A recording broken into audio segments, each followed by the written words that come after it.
venir sur la scène.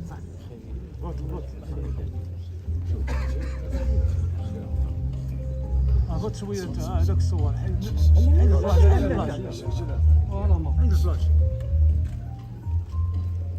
ماما ماما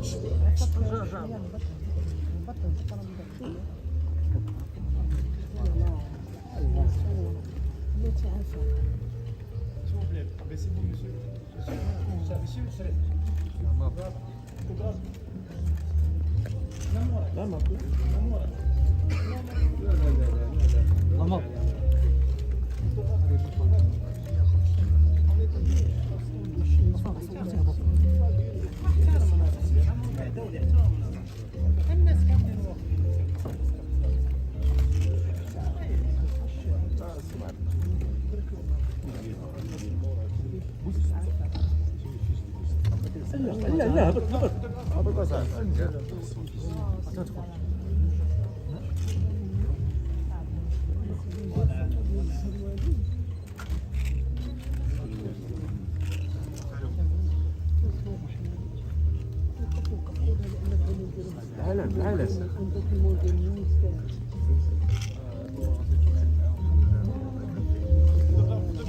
Voilà, merci monsieur.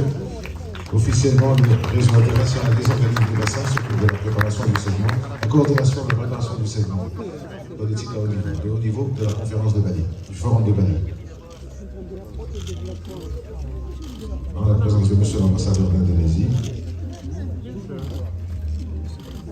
Merci à tous. Merci au Maroc, merci à l'Indonésie, merci au Conseil mondial de l'eau.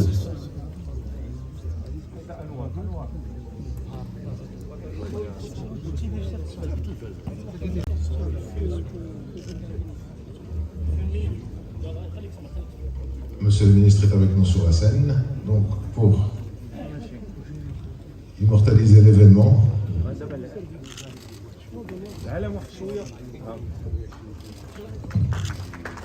Le protocole sonore, les signataires aussi.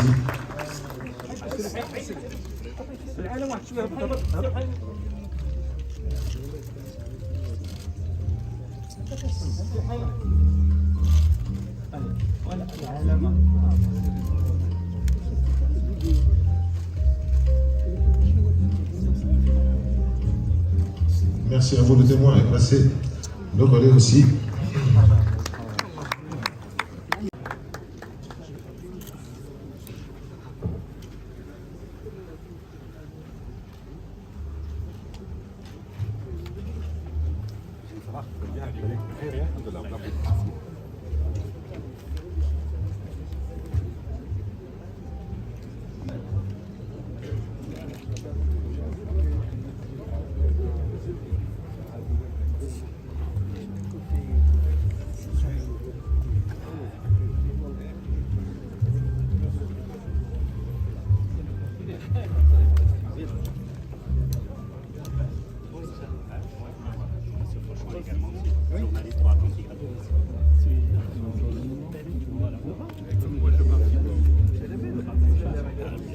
Passons donc à la suite de notre programme de panel ministériel.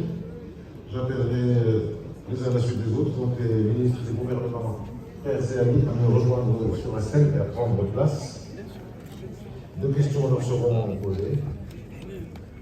Et ils répondront. Donc, Monsieur Laurent Tchagba, ministre de Côte d'Ivoire, de l'eau et des forêts. S'il vous plaît, monsieur le ministre.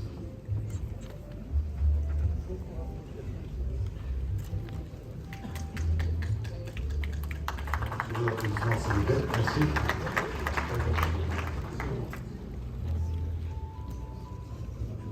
Madame Hamida Sedat Mia, ministre du Malawi, ministre de l'eau et de l'assainissement. Président de la République de Côte d'Ivoire, du gouvernement et du peuple ivoirien, à Sa Majesté le roi Mohamed VI, que Dieu l'assiste, pour son engagement sans faille à la cause de l'eau et du climat.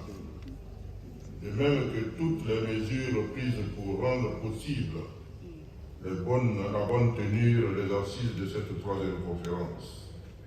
C'est l'occasion de remercier les organisateurs pour la qualité de l'accueil réservé à la délégation ivoirienne.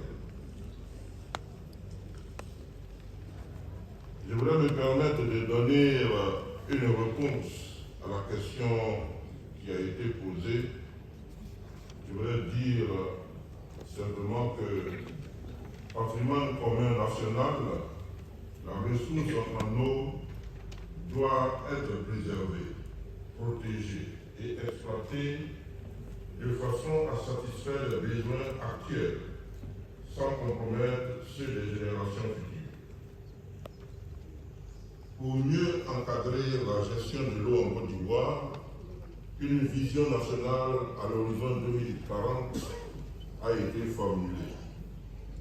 Une Côte d'Ivoire où les ressources en eau sont utilisées et gérées de manière équitable et viable pour le développement socio-économique et la coopération sous-régionale dans un environnement de développement durable où chaque personne a accès à l'eau saine pour tous les usages et à un assainissement adéquat. La Côte d'Ivoire, comme la plupart des pays de la région, subirent les conséquences du changement climatique, dont la première manifestation observable est la baisse de la pluviométrie, engendrant la réduction des écoulements de surface et la recharge des nappes. On a ainsi constaté dans certains bassins qu'une baisse de pluviométrie de 10% suffit pour provoquer une baisse d'écoulement superficielle de 30%. Cette situation entraîne le reuse et une partie de cette eau sera utilisée également dans l'agriculture. Et ça a été fait à Rabat, à Tanger, Tétran, dans un certain nombre de villes du Maroc, et nous allons continuer sur cette voie. Troisième et dernier point, le troisième point important, c'est l'économie de l'eau. Et dans ce cadre-là, trois actions majeures. Un, l'efficience hydrique, avec l'amélioration des rendements au niveau des canalisations. Deuxième action, c'est celle de pousser, notamment dans l'industrie, à utiliser de l'eau dessalée ou à utiliser le reuse au niveau des nouvelles, je dirais, zones industrielles. Ça a été intégré pour être dans l'économie verte et pour pouvoir respecter aussi les standards internationaux en la matière. Et bien sûr, tout ce qui peut être fait en termes d'économie d'eau au niveau de l'agriculture, à travers le goutte à goutte. Nous sommes déjà 700 000 hectares qui utilisent le goutte à goutte. On va passer à 1 million d'hectares à l'horizon 2030, sans parler évidemment des nouvelles techniques, et avec la recherche et développement qui a été faite à l'Université Mohamed VI, nous pouvons réduire de 30% la consommation d'eau pour les arbres, l'agriculture, et ça, ce sont des éléments que nous cherchons également à développer. Et enfin, et bien sûr, la sensibilisation de la population pour s'inscrire dans cette logique d'économie. Pour conclure, je voudrais parler de quelque chose qui nous tient particulièrement à cœur, c'est la préservation des nappes souterraines. Vous savez qu'aujourd'hui, nous avons une surexploitation de ces nappes. C'est la raison pour laquelle nous agissons à plusieurs niveaux. C'est quelque chose qui est cher à monsieur et mon ami, monsieur le secrétaire général de l'IOP, monsieur Victor Dieu. C'est d'abord la connaissance. Et connaître le système d'information, avoir développé un véritable système d'information pour connaître la réalité des nappes souterraines et des eaux souterraines. C'est ce qu'on rend visible, l'invisible, comme disait M. Fauchon tout à l'heure. Et en fait, dans ce cadre-là, première chose que nous sommes en train de faire, nous sommes en train de préparer, avec la conservation foncière, un cadastre eau. Aujourd'hui, nous allons avoir un mapping de l'ensemble des terres qui existent et connaître la réalité de l'exploitation, combien de puits il y a, combien d'eau ils exploitent, et pour pouvoir avoir une connaissance et une réalité des nappes souterraines.